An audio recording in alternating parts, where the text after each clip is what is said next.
አስካደች በጉጉት የጠበቀቻት ዕለት በመድረሷ ጥብቆ እንደተገዛለት ልጅ ቦረቀች። ቤቷን በተስፋ ተከበበች። ወይዘሮ እልፊከንዱ በራሳቸው አነሳሽነትና በአፈሳ ግፊት የገቡበት ጣጣ ተቃሎ እሱ ወደ ቤቱ በሚመለስበት ቀን አንዳንድ ተራ ስጋት ቢታያቸውም ደስ ብሏቸዋል።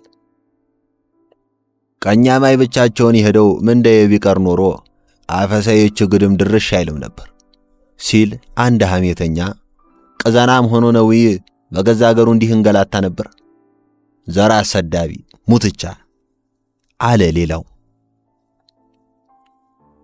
ከሰው ባለ ጊዜ ጋር ማተጋፋ አለው። እንሽላሊ ትገል ብሎ ዘንዱ አፍ መግባት ነው።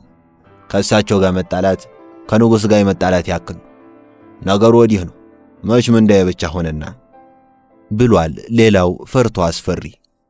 ምንዳዬ ካልሄደማ በየት አባቱ ሊላወስ የሰራትን ሥራ መቻጣትና ከቀኛማይ ጋር በቄስ በመነኩሴ ብሎ መታረቅ አቅቶት መሰላችሁ?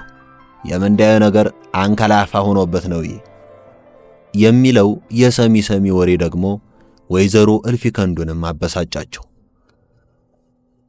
አሜታና ሉባልታውን ሁሉ ስለሚሉ ሰውየው እንደሄዱ እግራቸውን ጠብቀህ አትምጣ፣ ለሰውም አፍ ቢሆን ዋላ ደር ብለህ ስትመጣ ይሻላል ብለው ልከውበት ነበር። እሱም 2 ሰዎች አስከትሎ እቤቱ የገባው ቀኛዝማች ከሄዱ ከሳምንት በኋላ ነበር። ልኬለሽ ከአንገት በላይ እየሳቀች ኧረ አንተ እንኳን ሄደህ እንኳን ደህና መጣህ በለው፣ ዝም ብለህ ስትቀር የሌላ ያስመስልብሃል አለችው ቸርነትን እንደቀልድ።